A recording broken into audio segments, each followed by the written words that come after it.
ഭാഗ്യത്തിന് തെറിവിളിയും പിന്നെ ഉപദ്രവവും ഒന്നും ഉണ്ടായില്ല. വന്ന പോലെ അങ്ങ് പോവുകയും ചെയ്തു.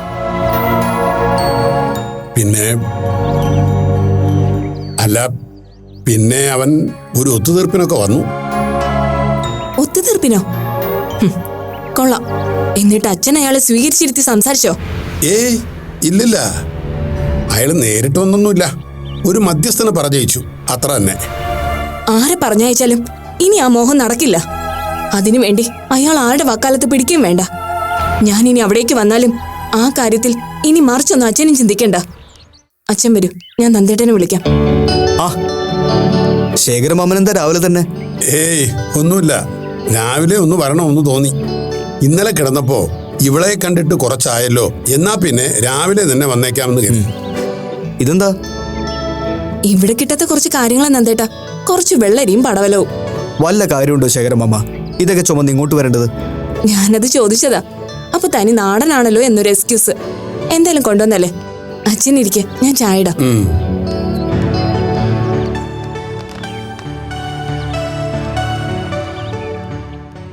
നന്ദാ, ഞാൻ വന്നത് ശരിക്കും നിന്നോട് വേറൊരു കാര്യം പറയാനാ. എന്താ മാമ? മോഹൻ ഇന്നലെ വീട്ടിൽ വന്നിരുന്നു. എന്താ അയാള് പറയുന്നത്? അവള് കേക്കണ്ട, നീ വാ, നമുക്ക് അങ്ങോട്ട് നിൽക്കാം. വാ.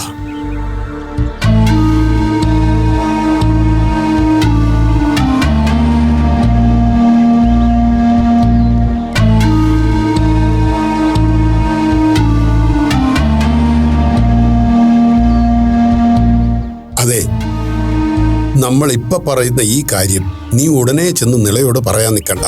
നമ്മൾ തമ്മിൽ ആലോചിച്ച് എന്ത് വേണമെന്നൊരു തീരുമാനം എടുത്തിട്ട് അവളെ അറിയിച്ചാൽ മതി. അതൊക്കെ അത്രേ ഉള്ളൂ. മാമൻ എന്താ കാര്യം എന്ന് വെച്ചാ പറ.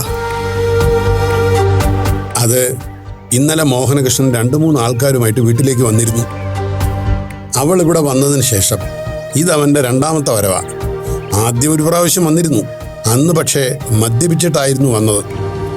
നില അവിടെ ഇല്ലെന്ന് പറഞ്ഞപ്പോൾ എവിടെ ഒളിപ്പിച്ചാലും വേട്ടയാടി പിടിക്കുമെന്നോ തല്ലുമെന്നോ കൊല്ലുമെന്നോ അങ്ങനെ എന്തൊക്കെയോ വീരവാദം മുഴക്കിയിട്ടാവും പോയത്. ഇന്നലത്തെ വരവ് അതിൻ്റെ തുടർച്ചയായിട്ടായിരിക്കുമെന്നാണ് ഞാൻ വിചാരിച്ചത്. എന്നിട്ട് അയാൾ സംഘം എന്താ പറഞ്ഞത്? കയ്യേറ്റത്തിന് വല്ല ശ്രമിച്ചോ? ഏയ്, അങ്ങനെയൊന്നും ഉണ്ടായില്ല. അവൻ്റെ കൂടെ വന്നവര് അവിടുത്തെ കരയോഗം പ്രസിഡന്റും പിന്നെ നമ്മുടെ പഞ്ചായത്ത് പ്രസിഡന്റുമായിരുന്നു. കൂടാതെ 1-2 കരപ്രമാണിമാരും ഉണ്ടായിരുന്നു. വന്നത് ഒരു ഒത്തുതീർപ്പിനായിരുന്നു. ഒത്തുതീർപ്പോ? എന്ന് വെച്ചാൽ എന്താ അയാൾ ഉദ്ദേശിക്കുന്നത്? എന്താ ഉദ്ദേശമെന്ന് എനിക്ക് അങ്ങോട്ട് പിടികിട്ടുന്നില്ല നന്ദാ. ഇന്നലെ വളരെ മാന്യമായിട്ടാണ് വന്നതും സഹകരിച്ചതും സംസാരിച്ചതും ഒക്കെ. അവളെ പെണ്ണ് കാണാൻ വന്നപ്പോൾ നമ്മൾ വീണുപോയില്ലേ? ഏതാണ്ട് അതുപോലൊരു സെറ്റപ്പ്. ഇതുവരെ പറ്റിപ്പോയ അബദ്ധങ്ങളൊക്കെ ക്ഷമിക്കണമെന്നും ഇനിയും തൻ്റെ ഭാഗത്തുനിന്ന് അങ്ങനെ ഒരു വീഴ്ച ഉണ്ടാവില്ലെന്നും നിലയെ പൊന്നുപോലെ നോക്കിക്കൊള്ളാമെന്നൊക്കെ വളരെ മാന്യമായ ഭാഷയിൽ അവൻ പറഞ്ഞു. കൂടെ വന്നവരെ സാക്ഷിയാക്കി അവൻ എൻ്റെ കയ്യിൽ തൊട്ട് സത്യവും ചെയ്തു. ആഹാ, അത് കൊള്ളാലോ. ഒരു ദിവസം മാന്യനായി കയറി വന്ന് നല്ല വർത്തമാനം പറഞ്ഞ് സത്യവും ചെയ്ത ഇതുവരെ ചെയ്തതൊക്കെ നമ്മളങ്ങ് മറക്കണമെന്നാണോ അയാൾ പറയുന്നത്? അതാ മോനെ ഇപ്പൊ എൻ്റെയും ഒരു സംശയം. എന്നിട്ട് മാമൻ അയാളോട് ചോദിച്ചില്ലേ? ചോദിക്കാതെ പിന്നെ, കരപ്രമാണിമാരുടെ മുന്നിൽ വെച്ച് തന്നെ ഞാൻ അക്കാര്യം അയാളോട് ചോദിച്ചു. അപ്പോൾ എന്തായിരുന്നു അയാളുടെ നിലപാട്? എന്ത് നിലപാട്? പറ്റിപ്പോയി, അമ്മാവനും നിളയും എല്ലാം പൊറുക്കണമെന്നും പറഞ്ഞ് കണ്ണൊക്കെ നിറഞ്ഞ് ഒരുമാതിരി പൂച്ചയ്ക്ക് കയറിട്ടതുപോലൊരു നിപ്പ്. ഞാൻ പിന്നെ എന്താ പറയുക? അങ്ങനെയൊന്നും പറയാതിരുന്നിട്ട് കാര്യമില്ലല്ലോ. നമ്മുടെ ഒരു നിലപാട് എന്താണെന്ന് അയാളോട് കൃത്യമായിട്ട് മാമൻ പറയാത്തെന്താ? അതിപ്പോ ഇങ്ങനെ മാനസാന്തരപ്പെട്ട് വരുമെന്നും നിളയെ തിരിച്ചു ചോദിക്കുമെന്നും ഞാൻ പ്രതീക്ഷിച്ചില്ലല്ലോ. അതുകൊണ്ട് തന്നെ എന്താ വേണ്ടതെന്നൊരു പങ്കപ്പാടിലായിപ്പോയി ഞാൻ. അത് നിന്നോടൊന്ന് ആലോചിക്കാനാ രാവിലെ തന്നെ പുറപ്പെട്ടു വന്നത്. ഞാനിപ്പോൾ എന്താ അവനോട് പറയേണ്ടത്? നീ എനിക്കൊന്ന് പറഞ്ഞതാ. ഒരു തീരുമാനം ഈ ഞായറാഴ്ചക്കുള്ളിൽ പറയണമെന്നാ പറഞ്ഞിരിക്കുന്നത്. അതിപ്പോ ഞാനെന്താ തീരുമാനം പറയാനാ മാമ? മാമൻ എന്താ തീരുമാനം എന്ന് വെച്ചാൽ അതുപോലെ ആയിക്കോളൂ. അതെന്ത് വർത്തമാനാ നീ പറയണത്? അന്ന് നിന്നോടുള്ള വാശിക്ക് ഒറ്റയ്ക്കൊരു തീരുമാനം എടുത്തതിൻ്റെയാ ഞാൻ ഈ കിടന്ന് അനുഭവിച്ചത് മുഴുവനും. ഇനി അങ്ങനെ ഒന്നും ഉണ്ടാവരുതെന്ന് എനിക്ക് നിർബന്ധമുണ്ട്. അതാ നിന്നോട് വന്ന അഭിപ്രായം ചോദിച്ചത്. നീ എന്തെങ്കിലും ഒരു ഉപായം പറഞ്ഞു തന്നേ പറ്റൂ. ആദ്യം മാമന്റെ അഭിപ്രായം എന്താണെന്ന് പറയും. അയാൾ സ്വീകരിക്കണോ വേണ്ടേ? രണ്ടിലേതാണ് മാമന്റെ താല്പര്യം? അതിപ്പോ അവൻ പറയുന്നതൊക്കെ സത്യമാണെങ്കിൽ, അല്ല, കരപ്രമാണിമാരുടെ മുമ്പിൽ വെച്ചല്ലേ അവൻ ഇനി നന്നായിക്കൊള്ളാം നേറ്റത്. അപ്പൊ പിന്നെ പെട്ടെന്നൊന്നും ആ വാക്ക് മാറ്റാൻ പറ്റില്ലല്ലോ.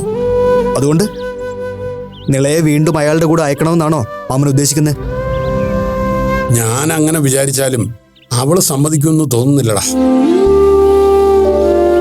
അവൾ അയാളെ അത്രയ്ക്ക് വെറുത്തതാ. അല്ല, അതിന് അവളെ കുറ്റം പറഞ്ഞിട്ടും കാര്യമില്ല. അമ്മാതിരി ക്രൂരതകളാണ് അവൻ എൻ്റെ മോളോട് ചെയ്തത്. അതൊക്കെ ഇനിയും ആവർത്തിക്കില്ലെന്ന് മാമൻ എന്താ ഉറപ്പ്? കരപ്രമാണിമാരുടെ വാക്കൊക്കെ അവിടെ ഇരിക്കും. അവരുടെ വാക്ക് വിശ്വസിച്ചാണ് മാമൻ നിളയെ ഇനിയും അയക്കാൻ പോകുന്നെങ്കിൽ ആ വാക്കിൽ അത്രയ്ക്ക് ഉറപ്പൊന്നും മാമൻ കാണേണ്ട കാര്യമില്ല. ഇതിലും വലിയ ഉറപ്പൊക്കെ കൊടുത്ത ഒരുപാട് പേരുടെ ജീവിതം വീണ്ടും പഴയതിലും കഷ്ടമാവുന്നത് എത്രയോ തവണ ഞാൻ കണ്ടിട്ടുണ്ട്. അതുകൊണ്ട് കരപ്രമാണിമാരുടെ വാക്ക് ഒരു പരിധിയിൽ കൂടുതൽ മാമൻ വിശ്വാസത്തിൽ എടുക്കേണ്ടതെന്നാണ് എൻ്റെ അഭിപ്രായം. ഒക്കെ ശരിയാടാ, നീ പറയുന്നതൊക്കെ എനിക്ക് മനസ്സിലാവും. പക്ഷേ എത്രയൊക്കെ ആയാലും അവളെ ഞാൻ അവൻ്റെ കൈ പിടിച്ചു കൊടുത്തതല്ലേ. അങ്ങനെ ഒരുത്തൻ തിരികെ വന്ന് ഒരവസരം കൂടി ചോദിക്കുമ്പോൾ പറ്റില്ല എന്ന് ഞാൻ എങ്ങനെയാണെന്താ പറയുക? അതെ, ഒരു തവണ കൂടി നമുക്കൊന്ന് ശ്രമിച്ചു നോക്കിയാലോ? ആയിക്കോളൂ, വിരോധമില്ല. പക്ഷേ അത് നിളയെ നിർബന്ധിച്ചും ഭീഷണിപ്പെടുത്തി ഒന്നും ആവരുത്. അവൾക്ക് താല്പര്യമില്ലെങ്കിൽ മാമൻ ഒരു പരിധിക്കപ്പുറം നിർബന്ധിക്കും ചെയ്യരുത്. എനിക്കത്രേ പറയാനുള്ളൂ. അവളോട് ഞാനായിട്ടിത് പറയുന്നതിൽ നല്ലത് നീയായിട്ട് അവളോടൊന്ന് സംസാരിക്കുന്നതാ. നീ പറയുമ്പോൾ അവൾക്കതിൻ്റെ ഗൗരവം മനസ്സിലാവും. ഞാനോ? അത് വേണ്ട, മാമൻ തന്നെ സംസാരിച്ചാൽ മതി. അതല്ലടാ, ഞാൻ പറഞ്ഞ അവൾ എടുത്തടിച്ചതുപോലെ ഒറ്റയടിക്ക് വേണ്ടാന്ന് പറയും. പിന്നെ നീ പറഞ്ഞതുപോലെ നിർബന്ധിച്ചിട്ടും കാര്യമില്ല. നീ ആവുമ്പോൾ കാര്യകാരണങ്ങളും അതിൻ്റെ സാഹചര്യങ്ങളും ഒക്കെ പറഞ്ഞ് മനസ്സിലാക്കാൻ പറ്റുമല്ലോ. അതുകൊണ്ടാ മാമൻ ഈ പറയുന്നത്. എനിക്ക് വേണ്ടി നീ ഈ സഹായം ഒന്ന് ചെയ്തു തന്നേ പറ്റൂ. അതിനല്ലേടാ ഞാൻ ഇത്രയും കഷ്ടപ്പെട്ട് ഇവിടം വരെ വന്നത്.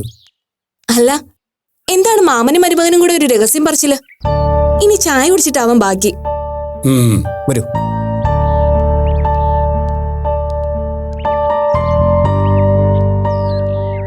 അല്ല, ആതിര എവിടെ മോളെ?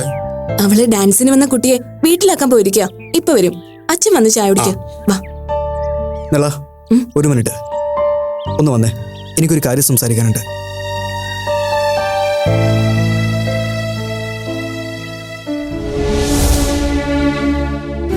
വേണ്ട നന്ദേട്ട, എന്നോട് ഇനി അത് പറയണ്ട. നന്ദേട്ടൻ എത്ര നിർബന്ധിച്ചാലും ഞാൻ അത് അനുസരിക്കാനും പോകുന്നില്ല. അത് നന്ദേട്ടനോടോ അച്ഛനോടോ ഉള്ള അനുസരണക്കേടായി കരുതരുത്. നിളയുടെ മനസ്സെനിക്ക് മനസ്സിലാവാഞ്ഞിട്ടല്ല ഞാനിങ്ങനെ നിർബന്ധിക്കുന്നത്. എന്നാലും അയാളിങ്ങനെ മാനസാന്തരം വന്ന് തിരിച്ചു വന്നു എന്നറിയുമ്പോൾ എവിടെയോ ഉള്ളിലൊരു പ്രതീക്ഷ എനിക്കും തോന്നുന്നുണ്ട് നിള. ഒന്നുമില്ലെങ്കിലും നിങ്ങളുടെ രണ്ടുപേരുടെയും ജീവിതത്തിന്റെ കാര്യമല്ലേ. നന്ദേട്ട, നിങ്ങൾക്കാർക്കും അയാളെ ശരിക്കും അറിയില്ല. അയാൾ മാനസാന്തരം വന്ന് തിരിച്ചു വന്നു എന്നാണോ നന്ദേട്ടനും വിശ്വസിക്കുന്നത്? ഒരിക്കലും അല്ല. ആരെന്തൊക്കെ പറഞ്ഞാലും ഞാനത് വിശ്വസിക്കില്ല. കാരണം ഈ ഭൂമിയിൽ മറ്റാരെക്കാളും അയാളെ നന്നായിട്ട് അറിയാവുന്നത് എനിക്ക് മാത്രമാ. ഈ സ്വഭാവം അയാളുടെ രക്തത്തിൽ അലിഞ്ഞിട്ടുള്ളതാ. അതൊരിക്കൽ അയാൾക്ക് ഉപേക്ഷിക്കാനാവില്ല. അത് ഉപേക്ഷിച്ചെന്ന് വരുത്തി തീർക്കുന്നത് എന്നെ അയാളുടെ വരുതിയിൽ കിട്ടാൻ വേണ്ടിയാ. ശരിക്കും ആട്ടിൻ തോലിട്ട ചെന്നായി അയാള്. നിളയെ പറയുന്നതൊക്കെ ശരിയായിരിക്കാം. എന്നാലും മറുത്തൊരു സാധ്യതയില്ലെന്ന് ഉറപ്പിച്ച് പറയാൻ പറ്റും നമുക്ക്. അയാൾ ഉള്ളിൻ്റെ ഉള്ളിൽ ശരിക്കും നല്ലൊരു ജീവിതം വേണമെന്ന് ആഗ്രഹിക്കുന്നുണ്ടെങ്കിലോ? നിള അയാളുടെ കൂടെ ഇല്ലാത്തപ്പോഴാണ് അതിൻ്റെ വില അയാൾ മനസ്സിലാക്കിയതെങ്കിലോ? എന്റെ വില അത് അയാൾക്ക് എന്തെങ്കിലും മനസ്സിലായിട്ടുണ്ടെന്ന് എനിക്ക് തോന്നുന്നില്ല നന്ദേട്ട. ഒരു ഭാര്യയുടെ സ്ഥാനം വേണ്ട, ഒരു വീട്ടുവേലക്കാരിയുടെ സ്ഥാനമെങ്കിലും ആ മനസ്സിൽ എനിക്ക് ഉണ്ടായാൽ മതിയെന്ന് ആഗ്രഹിച്ചു പോയിട്ടുള്ള എത്രയോ ദിവസങ്ങൾ ഉണ്ടായിട്ടുണ്ട്. ഞാൻ ഇതിനു മുമ്പും അക്കാര്യങ്ങൾ നന്ദേട്ടനോട് പറഞ്ഞിട്ടുള്ളതല്ലേ. കല്യാണം കഴിഞ്ഞ അന്നു മുതൽ അയാൾക്ക് ഞാനൊരു എച്ചിൽ പാത്രം മാത്രമായിരുന്നു. അയാൾക്ക് തോന്നുമ്പോ പുറംകാല് കൊണ്ട് തട്ടി ദൂരേക്ക് എറിയാവുന്ന ഒരു എച്ചിൽ പാത്രം. ഇനിയും അതിന് നിന്നു കൊടുക്കാൻ എന്റെ ആത്മാഭിമാനം എന്നെ അനുവദിക്കുന്നില്ല നന്ദേട്ട. പഞ്ചായത്ത് പ്രസിഡന്റിനെയും മറ്റു പ്രമാണിമാരെയും കൂട്ടി വന്നതുകൊണ്ട് ശേഖരമാമനും അതിലൊരു ചെറിയ പ്രതീക്ഷയുണ്ടെന്ന് തോന്നുന്നു. അത്രയ്ക്ക് ഉറപ്പില്ലെങ്കിൽ നിലയെ അയാൾക്ക് വിട്ടുകൊടുക്കാൻ മാമനും രണ്ടാമതൊന്നും ആലോചിക്കാതിരിക്കില്ലല്ലോ. ഞാൻ ഇത്രയും പറഞ്ഞിട്ടും നന്ദേട്ടൻ ഇനിയും എന്നെ നിർബന്ധിക്കുകയാണോ? ഞാനിവിടെ നിൽക്കുന്നത് ഒരു അസൗകര്യമാണെന്ന് എനിക്കറിയാം. നന്ദേട്ടന്റെ മാന്യത കൊണ്ട് അതെന്നോട് തുറന്നു പറയുന്നില്ലെന്നേ ഉള്ളൂന്ന് എനിക്ക് മനസ്സിലാവും. പക്ഷേ ഇറങ്ങിത്തരണമെന്ന് പറയുന്നതാവും നന്ദേട്ട അയാളുടെ കൂടെ എന്നെ പറഞ്ഞു വിടുന്നതിലും നല്ലത്. ഷേ, നിള എന്തൊക്കെയായി പറയുന്നത്? നിളയ്ക്ക് എത്ര നാൾ വേണമെങ്കിലും ഇവിടെ നിൽക്കാം. എനിക്കും ആദരിക്കും, അതുകൊണ്ട് ഒരു ബുദ്ധിമുട്ടുമില്ല. അങ്ങനെ മനസ്സിൽ പോലും താൻ ചിന്തിക്കുകയും ചെയ്യരുത്. തന്റെ ജീവിതം ഭദ്രമാകാൻ വേണ്ടി. വേണ്ട നന്ദേട്ട, അയാളുടെ ഒപ്പം കഴിയുന്ന ഓരോ നിമിഷവും എന്റെ ജീവിതം ദുരന്തമായിട്ട് മാറുകയുള്ളൂ. നന്ദേട്ടന് ഈ പറയുന്ന ഒരു ഭദ്രതയും അതിനുണ്ടാവില്ല. ഇവിടുന്ന് പോണെങ്കിൽ ഞാൻ പൊയ്ക്കോളാം. പക്ഷെ അത് നിങ്ങൾ കരുതുന്നത് പോലെ ഒരിക്കലും അയാളുടെ കൂടെ ജീവിക്കാനായിരിക്കില്ല. അങ്ങനെ ഒരു ഗതികേട് ഇനി നിളയ്ക്കുണ്ടായ എന്താ വേണ്ടെന്ന് എനിക്ക് നന്നായിട്ട് അറിയാം. അരുതാത്ത ചിന്തകളൊന്നും വേണ്ട. മാമൻ പറഞ്ഞതുകൊണ്ട് മാത്രം ഞാൻ ഈ കാര്യം നിളയോട് ചോദിച്ചെന്നേ ഉള്ളൂ. Okay, leave it. ഏതായാലും എനിക്ക് പറയാൻ സമയമായി. വൈകിട്ട് വന്നിട്ട് നമുക്ക് ഈ വിഷയം കാര്യമായി ചർച്ച ചെയ്യാം. അതുവരെ മാമനോട് നിൽക്കുന്നെങ്കിൽ നിൽക്കട്ടെ, അല്ലെങ്കിൽ തിരിച്ചു പോകുന്നെങ്കിൽ അങ്ങനെ ആവട്ടെ. ഏതായാലും നിളയൊപ്പം ചെല്ലുന്നില്ലെന്ന് ഞാൻ പറഞ്ഞോളാം മാമനോട്. ഇനിയിപ്പോൾ താനതോർത്ത് സങ്കടപ്പെടണ്ട കേട്ടോ.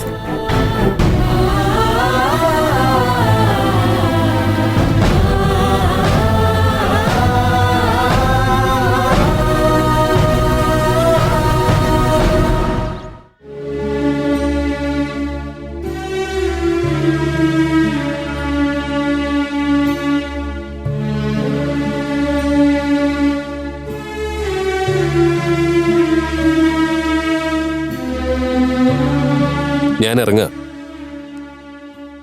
എനിക്കൊരു കാര്യം പറയാനുണ്ട്.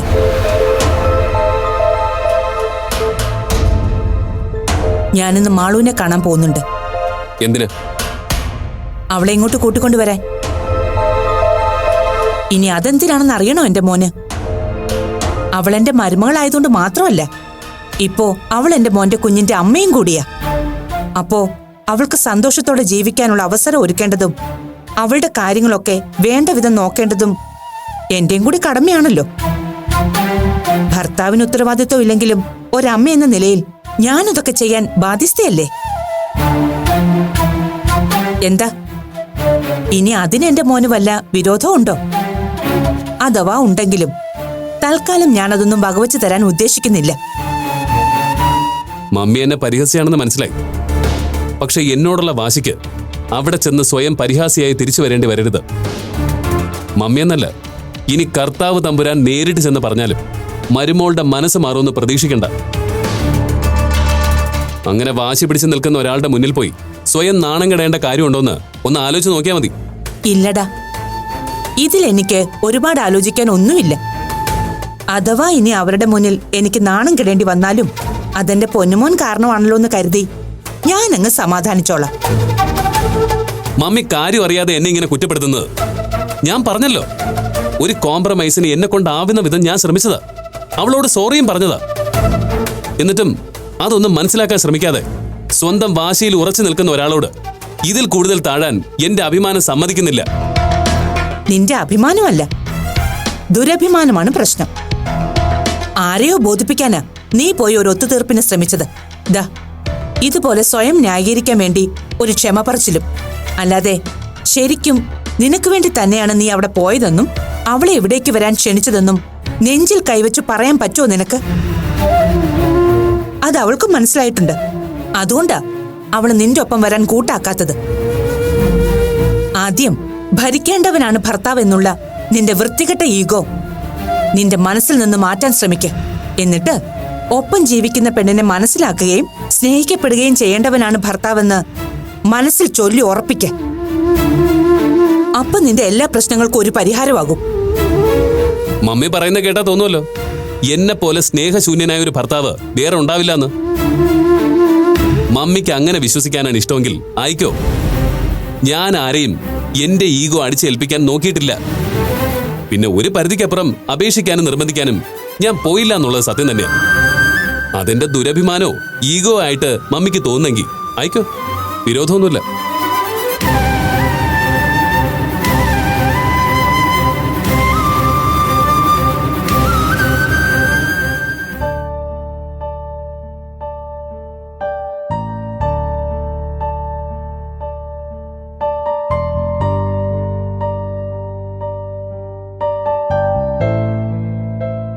മാളു മോളെ, നീ എന്താ ഏത് നേരം ഇവിടെ ഇങ്ങനെ അടച്ചുമൂടിയിരിക്കുന്നേ? ഒന്ന് പുറത്തേക്കൊക്കെ ഇറങ്ങിക്കൂടെ നിനക്ക്? അല്ലെങ്കിൽ വേണ്ട, ഇന്ന് നമുക്കെല്ലാവർക്കും ഒന്ന് പുറത്തു പോയാലോ? മാളിലൊക്കെ ഒന്ന് ചുറ്റിയടിച്ച് ചിലർ ഷോപ്പിംഗ് ഒക്കെ കഴിഞ്ഞു വരാം. എന്തു പറയുന്നു? വേണ്ട അച്ഛാ, പിന്നെ ആവാം. ഇപ്പൊ എനിക്കൊരു മൂഡില്ല. പിന്നെ ടീച്ചറോ ജോബിനെ വിളിച്ചിരുന്നോ? ആന്റി വിളിച്ചിരുന്നു. എന്നിട്ട് എന്തു പറഞ്ഞു? പ്രത്യേകിച്ചൊന്നുമില്ല. ഞാൻ അങ്ങോട്ട് ചെല്ലാത്ത എന്താന്ന് ചോദിച്ചു. എന്നെ അശ്വതിയൊക്കെ മാറി മാറി വിളിക്കുന്നുണ്ട്. പാവം. നിന്റെ ഭാഗത്ത് നിന്ന് ഇങ്ങനൊരു കടുംപിടുത്തം ഉണ്ടാവുന്ന ടീച്ചർ തീരെ പ്രതീക്ഷിച്ചിട്ടുണ്ടാവില്ല. മാളു, അച്ഛന് മനസ്സിലാവാത്തോണ്ട് ചോദിക്കാം. ജോബിന് അവന്റെ ഭാഗത്തു നിന്നുണ്ടായ തെറ്റ് മനസ്സിലായി. അവൻ അതിന് സോറി പറയുകയും ചെയ്തു. പിന്നെയും നീ എന്തിനാ മോളെ ഇങ്ങനെ വാശി കാണിക്കുന്നത്? അച്ഛാ, ഇത് നിങ്ങളെല്ലാരും കരുതുന്ന പോലെ വാശിയുടെയോ കടുംപിടുത്തത്തിന്റെയോ പ്രശ്നമല്ല. ഡോക്ടർ എന്നോട് മാപ്പ് പറഞ്ഞതുകൊണ്ട് ഞാൻ ജയിച്ചു എന്നൊരു വിചാരം എനിക്കില്ല. പിന്നെ എന്തുകൊണ്ട് നിനക്ക് അവനോട് ക്ഷമിക്കാനും ഈ പ്രശ്നം കോംപ്രമൈസ് ചെയ്യാനും കഴിയുന്നില്ല? എന്റെ മനസ്സാച്ച പ്രശ്നം. അതാണ് ഏറ്റവും വലിയ പ്രശ്നം. ഞാൻ അച്ഛനോട് ക്ഷമിക്കാൻ പാടില്ലാത്തൊരു തെറ്റ് ചെയ്തു എന്നിരിക്കട്ടെ, പുറമെ പ്രകടിപ്പിക്കില്ലെങ്കിലും അച്ഛനെ അത് ഒരുപാട് വേദനിപ്പിച്ചു എന്ന് തന്നെ ഇരിക്കട്ടെ, പിന്നീട് എന്റെ തെറ്റ് മനസ്സിലാക്കി ഞാൻ അച്ഛനോട് വന്ന് ക്ഷമ പറഞ്ഞു എന്ന് വെക്കേ, ഒരു മകളാണെന്നുള്ള പരിഗണന വെച്ച് അച്ഛൻ എന്റെ തെറ്റിന് മാപ്പ് തരുമായിരിക്കും. പക്ഷെ എന്നാലും അവൾ എന്നോട് ഇങ്ങനെ ചെയ്തല്ലോ എന്നൊരു സങ്കടം ഉള്ളിൽ കിടക്കുന്നിടത്തോളം കാലം പഴയതുപോലെ ആത്മാർത്ഥമായി അച്ഛൻ എന്നെ സ്നേഹിക്കാൻ പറ്റുമോ? സത്യസന്ധമായിട്ട് ആലോചിച്ചൊരു മറുപടി തന്നെ.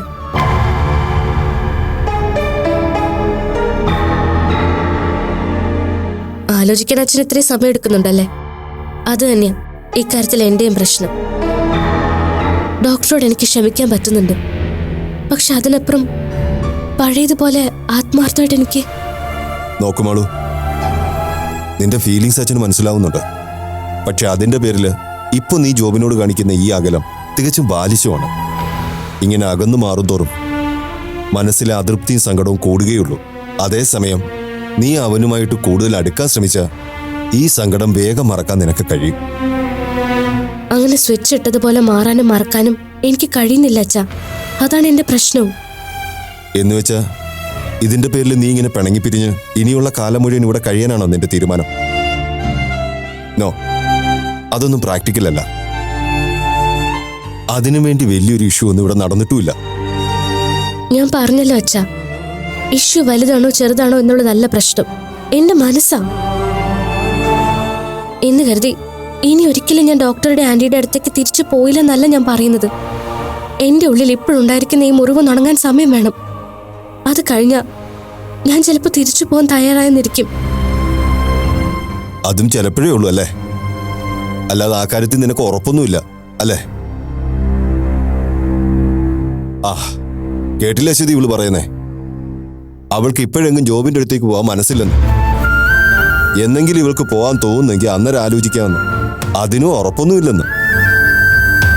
എന്താ മാളു നീ ഇങ്ങനെയൊക്കെ പറഞ്ഞ് ഞങ്ങളെ കൂടി വിഷമിപ്പിക്കുന്നത്? നിന്റെ നല്ലതിനു വേണ്ടിയല്ലേ ഞങ്ങൾ ഈ പറയുന്നത്? എന്റെ നന്മയാണ് അച്ഛനും അമ്മയും ആത്മാർത്ഥമായിട്ട് ആഗ്രഹിക്കുന്നെങ്കിൽ ഞാൻ പറയുന്നൊന്ന് മനസ്സിലാക്ക്. അത് പറ്റില്ല മാളു. നിസ്സാര കാരണത്തിന്റെ പുറത്ത് നീ ഇങ്ങനെ വാശി പിടിച്ച് നിൽക്കാൻ ഞങ്ങൾ സമ്മതിക്കില്ല. നിന്നെ ഇന്ന് തന്നെ ഡെയ്സിയുടെ വീട്ടിൽ കൊണ്ടുവിടാൻ പോവാ ഞാൻ.